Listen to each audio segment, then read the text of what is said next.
Marwadi university మంచి భవిష్యత్తు కోసం తెలుగు విద్యార్థులు ఇష్టపడే యూనివర్సిటీ. కాల్ 9059052378 9059052379. అందరికీ నమస్కారం. Welcome back to iDream media. నేను మీ ఝాన్సీ. జనరల్గానే చెప్తూ ఉంటారు నడక ఆరోగ్యానికి మంచిది అని. ఉదయం లేదా సాయంత్రం నడిస్తే చాలా మంచిది, మంచి హెల్త్ బెనిఫిట్స్ వస్తాయని చెప్పి. మరి తిన్న తర్వాత మధ్యాహ్నం కానీ మరీ ముఖ్యంగా నైట్ టైము తిన్న తర్వాత నడక మంచిదేనా? ఈ విషయం గురించి తెలుసుకుందాం. ప్రస్తుతం మనం senior neuro surgeon doctor Ranganatham గారితో ఉన్నాము. నమస్తే సార్. నమస్తే. ఎలా ఉన్నారు సార్? సార్, తిన్న తర్వాత నడవండి అని చెప్తూ ఉంటారు. అలానే ఫాస్ట్గా కాదు, పరిగెట్టద్దు, కొంచెం బ్రిస్క్ వాకింగ్లా చేయమని చెప్పి. దీనివల్ల ఎలాంటి ఆరోగ్య ప్రయోజనాలు ఉంటాయి సార్? ఇది రాత్రి భోజనం తర్వాత వాకింగ్ అన్నది ఈ మధ్య కాలంలో ఒక ఇంటర్నెట్లో అంతర్జాలంలో ట్రెండింగ్ అయిపోయింది. దాని పేరు ఫట్ వాక్. ఫట్ వాక్. ఓకే. ఫట్ వాక్ అంటే ఏమిటంటే ఇప్పుడు మాటకు నడుస్తున్నప్పుడు మనం భోజనం చేసా నడుస్తున్నప్పుడు నోటి నుంచి కానీ కింద నుంచి కానీ ఏదైతే గ్యాస్ పోతుందో దాన్ని ఫట్ అంటారు. అలాంటి వాక్ అని.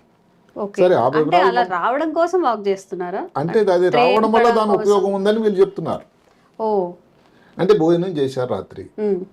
అదే ఇది ఎంతవరకు అంటే ఈ పెద్ద సోషల్ మీడియా వచ్చిన తర్వాత ఏంటంటే జనాలకు అవగాహన ఎక్కువైందండి ఆరోగ్యం గురించి.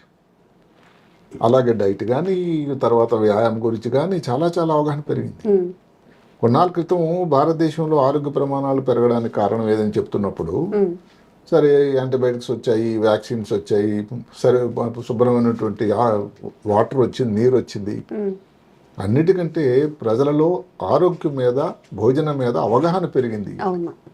దీనికి ఈ సోషల్ మీడియా పాత్ర ఎంతైనా మెచ్చుకోవాల్సింది. అంటే సోషల్ మీడియా వల్ల కొన్ని ఇబ్బందులు ఉన్నాయి, అవన్నీ పక్కన పెట్టాం. అది సోషల్ మీడియాని ఎవరు ఎలా వినియోగించుకుంటారు అన్నదాన్ని వారి మీద ఆధారపడి. సో ఇది ఈ సోషల్ మీడియాలో ఏమిటంటే ప్రజలకు ఉపయోగకరమైన ఎన్నో విషయాలు వస్తున్నాయి. ఇప్పుడు ఫోటో వాకే అనుకోండి, ఇప్పుడు నిజానికి అది ట్రెండింగ్ అవుతుంది అంతే. ఇక్కడ టిక్ టాక్లో ఒక చిన్న వీడియో వచ్చింది. ఎవరు కెనడా నుంచి ఒక కుక్ బుక్ రచయిత్రి మెర్లిన్ స్మిత్ అని ఒక లేడీ ఇది టిక్ టాక్ లో పెట్టడం, దానికి ఆమె పేరు ఫట్ వాక్ అని పెట్టడం. అసలు ప్రజల్లో అది పెద్ద ట్రెండింగ్ అయిపోయింది. ఎంతమందో ఆమె చెప్పిన తర్వాత, ఏది ఆమె డాక్టర్ ఏం కాదు, ప్రత్యేక వైద్యులు వాళ్ళందరూ కూడా నిజం, ఇది చాలా కరెక్ట్ అయిన మాట, దీనివల్ల ఉపయోగం ఉంది అని. అరే అయితే మీరు అడగొచ్చు ఏమిటి ఫట్ వాక్ ఏమిటి అని. భోజనం చేశారు రాత్రి, భోజనం చేశారు, ఆ రోజు ఏదో సుష్టిగా ఏదో కొన్ని మంచి కర్రీస్ ఉన్నాయి, ఏవో తీసుకున్నారు, తినేశారు. వెంటనే మనం ఏదో కూర్చోవడం లేకపోతే కానీ పడుకుండేటట్టు అయితే ఏదైతే ఇప్పుడు ఎక్కువ ఫైబర్ కానీ కార్బోహైడ్రేట్ కానీ ఉండే పదార్థాలు ఉండేసరికి దానివల్ల కొంత వాయువు లాంటి తయారవుతుంది, గాలి లాంటిది. అది బయటకు పోయే మార్గం లేదుగా. ఈ ఫట్ వాక్ చేస్తే అంటే ఆ తర్వాత నడక చేస్తే ఈ గాలి అన్నది నోటి నుంచి కానీ కింద నుంచి కానీ వెళ్ళిపోవడం వల్ల పేగులలో కదలిక బాగా అవుతుంది. మామూలుగానే చిన్న ప్రేగులు పెద్ద ప్రేగులు కదలిక బాగానే ఉంటుంది. మనం మనిషి నడిస్తే పేగులు కదలిక కూడా ఇంకా ఎక్కువ పెరుగుతుంది, దానివల్ల జీర్ణం బాగా అవుతుంది. అది ఒక పార్ట్. రెండో పార్ట్ సైంటిఫిక్ గా ఎంత గొప్ప విషయం అంటే, భోజనం చేసాం, భోజనం చేస్తే శరీరంలో సడన్ గా షుగర్ పెరిగిపోతుంది, అది గ్లూకోజ్ పెరుగుతాయి. ఇప్పుడు అది మనం వాకింగ్ చేసామనుకోండి, ఈ గ్లూకోజ్ అనేది నెమ్మదిగా తీవ్రత అంతా ఉండకుండా నెమ్మది పెరగడానికి, అది పెరిగినది వచ్చిన కంట్రోల్ అవ్వడానికి ఆస్కారం ఉంటుంది. ఇప్పుడు భారతదేశంలో అదే మనకు తెలుసు, దగ్గర 213 మిలియన్లు 2024 గణాంకాల ప్రకారం డయాబెటీస్ వ్యాధితో బాధపడుతూ ఉన్నారు. అంటే భారతదేశం జనాభాలోనే 11%. షుగర్ క్యాపిటల్ అయిపోతుందేమో సార్, ఆల్రెడీ అయిపోయింది. జనాభా ప్రకారం చైనా కంటే మనం ఇప్పుడు అధిగమించాం కాబట్టి ఇదంతా ఎక్కువ అయ్యే అవకాశం ఉంది. సరిగదా ప్రీ డయాబెటిక్స్ తీసుకోండి, అంటే డయాబెటిక్స్ వచ్చే అవకాశం ఉండేవాళ్ళు దగ్గర 136 మిలియన్లు ఉన్నారు. వీరిలో కానీ ఈ జాగ్రత్తలు, ఈ వాకింగ్లు, ఎక్సర్సైజ్లు, వ్యాయామం ఇవన్నీ కానీ చేయకపోతే వాళ్ళకి కనీసం సగం మంది 50% మంది డయాబెటిక్ అయిపోయే అవకాశం ఉంది. ఓకే, ఒక జలుబు దగ్గరైతే రొటీన్ గా అవుతుందో షుగర్ ఉందా అంటే ఉంది కదా షుగర్ అనేసి. అంటే కారణాలు రకరకాలు, తీసుకునే భోజనం కానీ లేకపోతే స్ట్రెస్ వల్ల కానీ చేసేటువంటి పని కానీ వాడి రాత్రి నిద్ర కానీ ఏ కారణం వల్ల కానీ సంఖ్య అయితే మాత్రం పెరుగుతూ. ఇప్పుడు ఈ వాకింగ్ చేయడం వల్ల ఈ షుగర్ తాలూకు ప్రమాణం బాగా తగ్గిపోతుంది. ఓకే. దానితో ఇలాగ షుగర్ ఉన్న వాళ్ళకి షుగర్ కంట్రోల్ అనేది ఈజీ అవుతుంది. ఇన్సులిన్ తయారీ బాగుంటుంది. ఇన్సులిన్ రెసిస్టెన్స్ అనేది ఏదైతే కొంతమంది ఇన్సులిన్ ఇచ్చినా కానీ పనిచేయని పరిస్థితి ఉంది, అది చాలా ప్రమాదం పరిస్థితి. బెటర్ అవుతుంది. ఇన్ని ఉపయోగాలు ఉన్నాయి. షుగర్ లేని వాళ్ళలో ఈ వాకింగ్ చేయడం వల్ల వచ్చేటువంటి ప్రమాదం కూడా తగ్గుతూ ఉంది. దీన్ని మీరు అడగొచ్చు, మరి అంటారు ఎప్పుడు వాకింగ్ ఎలాంటిది చేయాలి, ఎప్పుడు చేయాలి? మొదటి గంటలోనే. ఇది చాలా ముఖ్యం. భోజనం చేసిన తర్వాత గంట లోపలే, అసలు ఇమీడియట్ గా చేయగలిగితే ఇంకా మంచిది. ఎందుకంటే చేస్తారు, పర్వాలేదు, నెమ్మదిగా చేయొచ్చు. ఇప్పుడు ఎందుకంటే మరి అంత గంట తర్వాత చేస్తే ఏమవుతుంది, కొంచెం నెమ్మదిగా కొంచెంసేపు టీవీ చూసి పిచ్చాపాటి మాట్లాడుకొని వెళ్తే ఇక్కడ చాలా ముఖ్యమైన మాట వచ్చింది. భోజనం చేసిన తర్వాత షుగర్ కొంచెం పెరుగుతుంది, తర్వాత నెమ్మదిగా పొట్ట నుంచి చిన్న పేరులోకి వెళ్ళిపోతుంది. ఆ తర్వాత అది జీర్ణమై పూర్తిగా రక్తంలో ప్రవేశించేస్తుంది. రక్తంలో ఒకసారి షుగర్ ప్రవేశించింది అంటే మీరు ఎంత వాకింగ్ చేయండి దాన్ని తగ్గడానికి ఆస్కారం లేదు. అంటే ఇంకా అది హైపర్గ్లైసిమియా అంటారు. షుగర్ తాలూకా ప్రమాణాలు రక్తంలో ఆ టైంలో పెరిగాయి.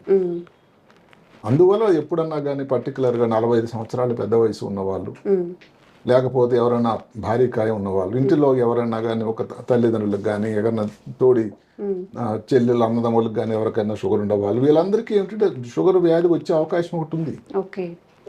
అందువల్ల ఏ రకం వాకింగ్ చేసినా అనేది దానివల్ల ఉపయోగమే. ఇంతకుముందు మనం చేసుకున్నాం, సైలెంట్ వాకింగ్ చెప్పుకున్నాం, 30 నిమిషాల్లో నడవాలని చెప్పాము, ఇది చెప్పాము. ఇది ఏమిటంటే ముఖ్యంగాను ఈ భోజనం తర్వాత షుగర్ అన్నది పెరగడం అన్నది ఒకటి అందరికీ రొటీన్ కాబట్టి అలాంటి టైంలో రాత్రి భోజనం తర్వాతే కానీ చేస్తే ఇది చాలా ముఖ్యమైన విషయం అని. రాత్రి భోజనం తర్వాతే చేయాలి, లేకపోతే మధ్యాహ్నం భోజనం అంటే మధ్యాహ్నం భోజనం తర్వాత ఈ పరిశోధనలో మధ్యాహ్నం గురించి రాలేదు, అది ఎందుకు దానికి ఇంకా రావాలి. ఇక్కడ మీరు చెప్పారు కాబట్టి చాలా మందికి ఏమిటంటే ఇది అందరూ గమనించాలి. భోజనం బ్రేక్ఫాస్ట్ ఉదయం ఏదైతే ఉందో చాలా మంది మిస్ అవుతుంటారు. పనిలో ఏదో తొందరగా వెళ్ళిపోవాలి, ఆఫీస్కి లేట్ అయిపోతుంది, వాచ్ చూసుకుంటూ. ఇది సరైన సలహా కాదేమోనని ఇంకో కొత్త పరిశోధన. ఎందుకంటే మీరు ఉదయం బ్రేక్ఫాస్ట్ మిస్ అయ్యారు అంటే ఏమిటి, మధ్యాహ్నం తర్వాత భోజనం తర్వాత కానీ లంచ్ తర్వాత కానీ మీ షుగర్ వాల్యూస్ చాలా పెరిగిపోతాయి. ఒక్కసారి పెరిగిపోతాయి సార్, మార్నింగ్ తినకపోవడం వల్ల. అదే కాకుండా ఇప్పుడు ఉదయం మీరు చేయకపోవడం వల్ల ఊరుకుంటుందా శరీరం, దానికి అడ్జస్ట్మెంట్ చేయాలి కదా, అంటే షుగర్ తగ్గుతుంది. షుగర్ తగ్గితే దాని నుంచి ఎక్కడి నుంచి వస్తుంది, ఏవైతే షుగర్ తాలూకా నిల్వలు ఉన్నాయి శరీరంలో, ఈ కండరాల్లోన ఉండే ఫ్యాట్స్ డిపోజిషన్స్ అంటాం, అక్కడ నుంచి షుగర్ వచ్చేస్తుంది. అంటే మళ్ళీ షుగర్ పెరిగిపోయింది, దానికి ఇన్సులిన్ తయారవుతుంది, మళ్ళీ షుగర్ తగ్గుతుంది. అంటే ఏమిటి, మీ శరీరం ఈ షుగర్ తాలూకా ఆటుపోట్లకి లోన్ అయిపోతుంది, షుగర్ ఫ్లక్చుయేషన్స్ అయిపోతున్నాయి. ఏదైతే మీరు బ్రేక్ఫాస్ట్ మిస్ అవ్వడం దానివల్ల కూడా ఈ ఇన్సులిన్ తాలూకా తయారీకి, ఇన్సులిన్ తాలూకా పనితనానికి ఇబ్బంది అవుతుంది. కాబట్టి బ్రేక్ఫాస్ట్ అన్నది చాలా ముఖ్యమైన రాయల్గా కింగ్స్ లాగా, ఏదో take breakfast like a king అని ఉంది. బ్రేక్ఫాస్ట్ మాత్రం సుష్టుగా తీసుకోండి, ఏం కావాలో అన్ని పెట్టేసుకొని చక్కగా తినేయండి. రాత్రి భోజనం కానీ మధ్యాహ్నం భోజనం మీ అనుకూలం బట్టి కొంచెం అటు ఇటు అయినా కానీ పర్వాలేదు. ఈ వాకింగ్ కానీ మీరు చేసినట్టయితే ఆ టైంలో పర్టికులర్గా కనీసం ఇంకొక ముఖ్యమైన మాట ఏమిటంటే గంటలు కూడా అరగంటలు కూడా చేయలేకపోయినా 5 నిమిషాలు మీరు చేయగలిగిన, అట్లీస్ట్ 5 నిమిషాలు రాత్రి 5 నిమిషాలు అంటే 5 నిమిషాలే. ఏదో మీ శ్రీమాత గారితో ఏదో పిచ్చాపాటి మాట్లాడుకుంటూ అటు ఇటు తిరిగితే ఏదైతే వాయువు పోవడం, దాని తాలూకా చెప్పుకున్నటువంటి ప్రేగులకి కదలకు పెరగడం, షుగర్ తాలూకా ప్రమాణాలు రక్తం లోపలికి ఎంటర్ అవ్వకుండా ఏదైతే జీర్ణం లోపలే దానిని తగ్గించేదానికి అవకాశం కలగడం, ఇవన్నీ జరగడం వల్ల ఈ షుగర్ నిరోధించేటువంటి అవకాశాలు చాలా హెచ్చుగా ఉన్నాయని, ఈ చిన్న ఒక పరిశోధన వల్ల ప్రపంచంలో ఎంత మార్పు వస్తుందో అని అందరూ చాలా ఉత్సాహంతో ఎదురు చూస్తూ ఉన్నారు.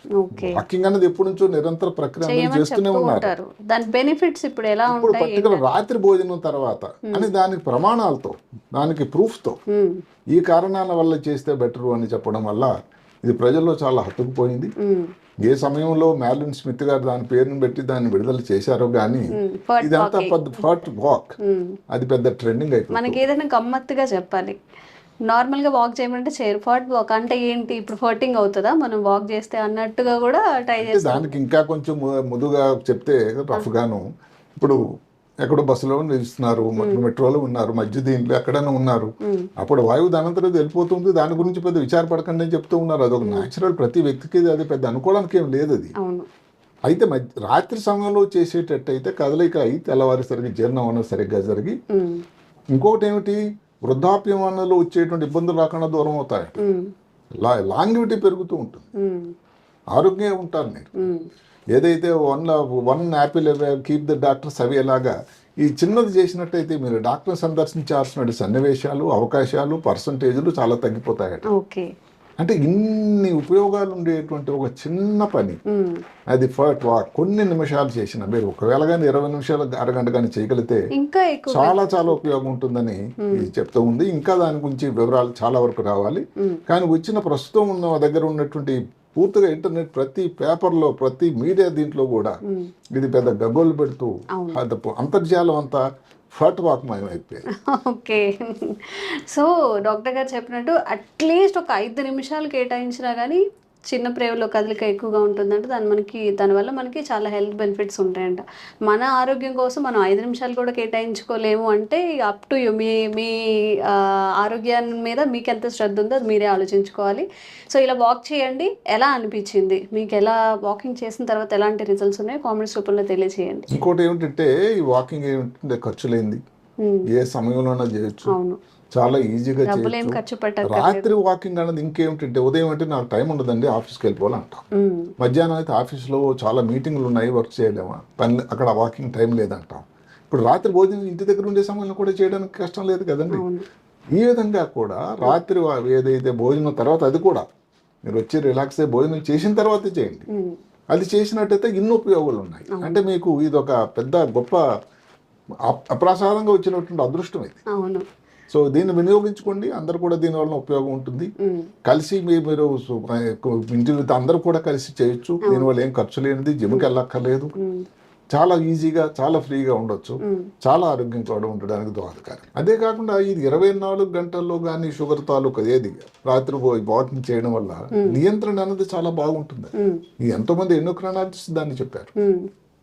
క్యాన్సర్ స్పెషలిస్ట్ ఇంకేం చెప్తున్నారంటే రకరకాల క్యాన్సర్ల నుంచి కూడా ఈ చేయడం వల్ల, ఇవన్నీ రకరకాల కారణాల వల్ల క్యాన్సర్ తాలూకా ప్రమాదం కూడా చాలా తక్కువైపోతుంది. క్యాన్సర్ వచ్చే ఛాన్సెస్ కూడా తగ్గుతాయి. వృద్ధాప్యంలో ఉండేటువంటి ఇబ్బందులు తక్కువ అవడం, ఆరోగ్యంగా ఉండడం, టైప్ 2 డయాబెటీస్ రాకుండా ఉండడం, క్యాన్సర్ నియంత్రణ కూడా, లాంగివిటీ ఏంటంటే ఎక్కువ సంవత్సరాలు హాయిగా జీవించడానికి, ఇన్నిటికీ ఉపయోగకరమైనటువంటి ఈ 2 అడుగులు అటు ఇటు వేస్తే భోజనం తర్వాత అసలు ఎంతో మారిపోతుంది అని.